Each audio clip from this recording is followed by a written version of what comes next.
Herculez Gomez to Santos. Not many comments there. I'm just surprised it's his fourth freaking team. Although this is one of the top Mexican teams, right? Yep. So it's not. It's a step up. Although he'll just be coming off the bench like he does everywhere else. He's not going to start. Perhaps that's where his strength comes in. Yep. I mean, where he's found success before, he'll probably find it again. Guzan going nowhere, says Alex McLeish. Although Guzan had talked about earlier going on loan during the winter transfer or after the winter transfer, Alex McLeish says, "Hell no, you're not." Given the injury to Given, yes, it's obviously he's not going anywhere. You know. Yeah. Well, it only was supposed to be for 4 games, but what Alex McLeish says is, "Hey, I'm not giving you up because." Guess what? We don't really take a step down when you take over. If Shea gets injured, and he may get injured again. Once somebody gets injured during a season, oftentimes it reoccurs and reoccurs, and it actually takes them a while after 4 weeks off or 5 weeks off, in Shea Given's case, to get back into the swing of things. So here's my question: if Guzan just has 4 or 5 stellar games with Aston Villa, does Given get a spot back? No, I mean yes. If they're winning games, doesn't matter. Well, you really think so? I really think that Shea Given gets his job back regardless because he's Shea Given. If I was a manager and my team was sort of struggling, and then all of a sudden we're hitting a streak, I wouldn't fuck with it. I agree with you. I wouldn't either. And besides, I think Guzan's a better athlete than Shea Given, and I think given the time, he would eventually become a better decision maker. And as you said in the last game where he did play, or the last couple, I mean, he's been a good commander of the back 4. Any topic where we talk about a player whose name is given is fun to talk about because so many puns with as far as using the term given. Well, that's a given, Brett. That's a given, yeah. All right, here's another given. Soony Saad. Going to play for Lebanon? Really? Come on, Soony. Don't do that, brother. He's a talented kid, and it's one that I had mentioned that I would have seen Montreal pick up. I mean, you have a talented 19-year-old kid in the expansion draft. Yeah. Why wouldn't you take the chance? He's got the tools. But they didn't go for him, and now he's possibly going to play for Lebanon. And, he's, at this point, I mean, he may turn out to be an absolutely stellar striker, but at this point, he is far down the U.S. depth pool as far as even just youth prospect strikers are concerned, in all honesty. I agree. So, if he goes there, more props to him. He'll actually get some national team playing time, however limited the number of games might be. Probably 4 or 5 games every 4 years because they'll be out of it after that. Mm-hmm. So, if he wants to do it, that's cool. Doesn't he have any other relations he could work with on that one? I mean, listen, no offense to people in Lebanon, but they're not exactly even a minor power in their neck of the woods. So, I don't know. I mean, if you're Soony Saad and you have some real self-belief and you think, you know what, I'm going to be an awesome player and I'm going to show these guys and I'm going to become an exceptional player, I want to play on a team, if I had the opportunity, that would at least be qualifying for a World Cup. Now, that's just me. Mm-hmm. But, if your allegiances are truly with your parents' birth country, okay, I'm fine with that too. If that's really where your heart is, I'm fine with it. It's just realize it's Lebanon here. We're not talking about Kuwait or Saudi Arabia or another teams in that Asian area of the world, the Middle Eastern, but they played in the Asian Conference, that will have an opportunity to actually qualify for a World Cup or play more than a handful of games before they're knocked out. And I hope he's opting to play for the team or for Lebanon because he really feels a close connection to his parents' heritage. I really hope that is the reason. I hope he's not picking the easy way out per se. Mm-hmm. For a kid that's 19, 20 years old, I think that'd be a shame.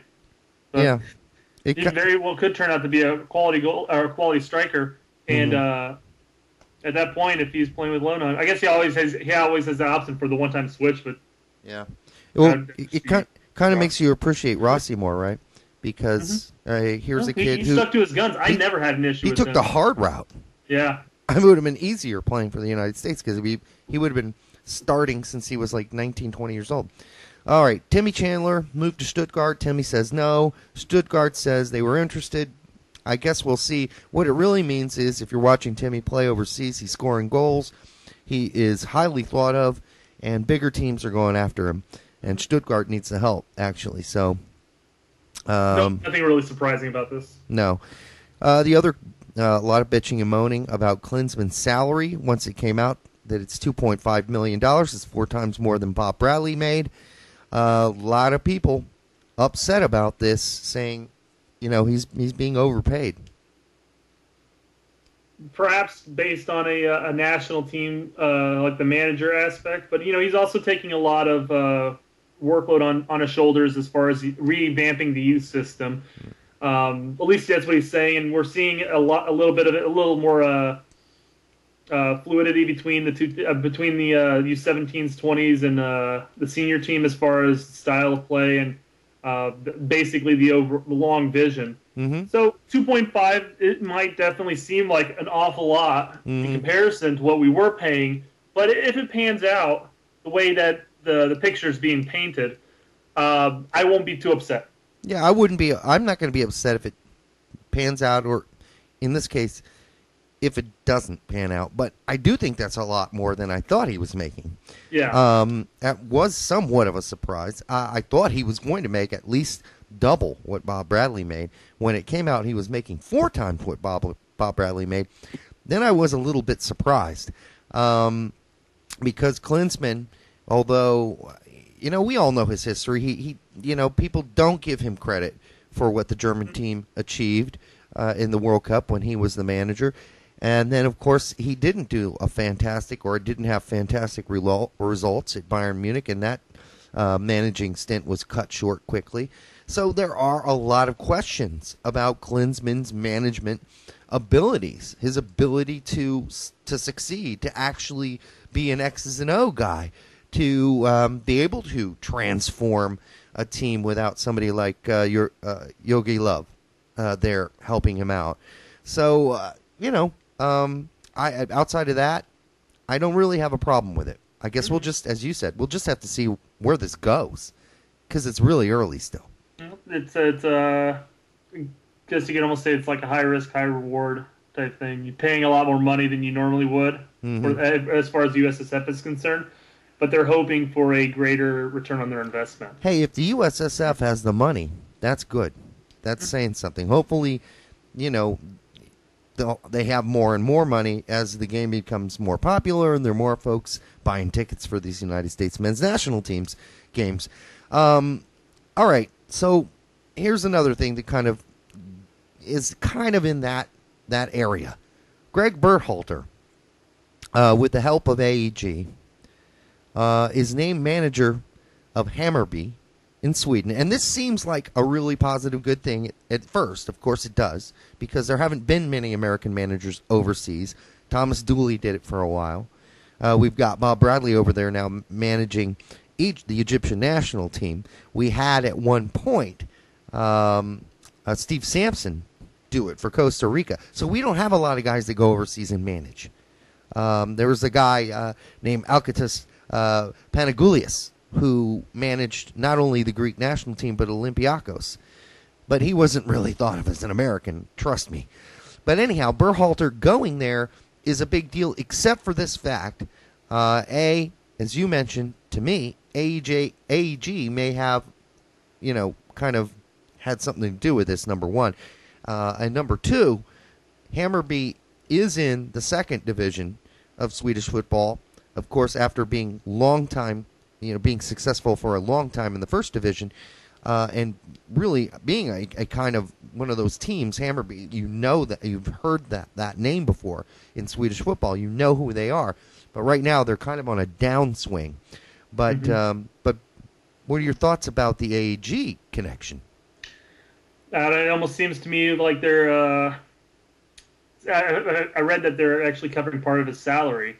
So it makes me almost think that they're almost planning for the future, investing for the future, if you will. Getting another former player, some real coaching experience, and possibly having a replacement for the Bruce. The Bruce, yeah. Who knows? I mean, that makes the most sense, doesn't it? I mean, when else have you heard of some, outside firm or group or corporation or organization or foundation or whatever you want to call it come in and say, hey, if you hire this guy, Hammarby, we'll actually pay part of his salary for you. Now, maybe it does happen more than I know about it, but I really doubt it. I doubt that's normal. I doubt that's a common thing.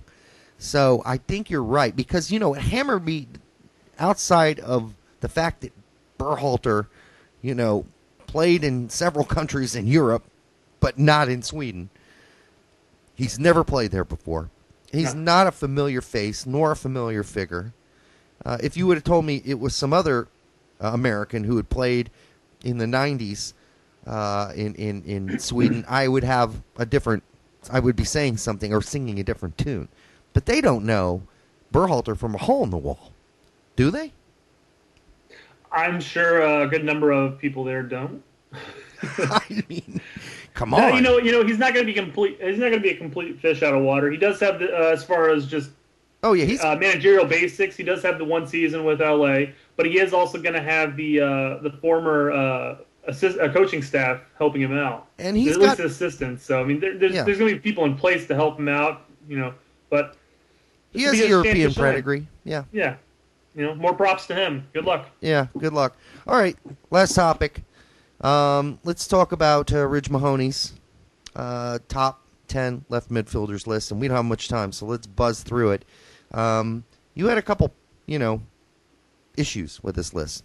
Well, I don't have a couple issues with it per se. I mean, when you're looking at a top 10 list of MLS left mids, there are the obvious ones, and then there are ones that they're like, hey, why aren't they on here? Yeah. The obvious misses. Right. He had left off Marco Papa and Brad Davis off the list because he said Papa actually played both flanks as well as the center of the pitch for an ever-changing Chicago attack, which is very true. But he is, by trade, a left midfielder. And he did that to Brad Davis, too. Yeah, he called Brad Davis as an attacking mid, which is possible that he played that position. But again, he is, by trade, a left midfielder. I would imagine that they both should have been on the list. Yeah. My take would have been at least over Mapp and Rogers. Yeah. His list is too over specific. Hell, Shea played back on the back line for a handful of games. Yeah, and that's why it's kind of over categorized. Mike McGee played striker a number of times.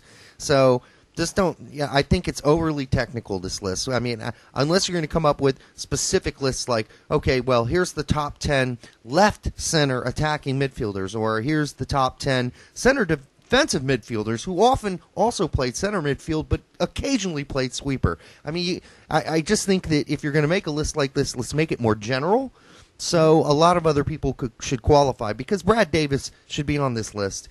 And, I mean, the fact that some of these other guys that made the list, like Justin Mapp, top 10, I just throw my hands up. I agree with a good. Like I said, when you're talking about a top player of 18 teams, I mean, all right. Look, there's very few players you're obviously going to miss. Obviously, I don't disagree with a number of the players on the list. Yeah. Some have been instrumental for their team's success. Yep. The two that he had listed and he explained why he didn't have on there are the only two that I question. And like you said, best just to keep it more broad, more general, and say open it up. Left midfielders, regardless of how they played or what their manager threw them in. I consider Chris Rolfe a striker. Yeah. But Dennis Hamill played him as a right midfielder.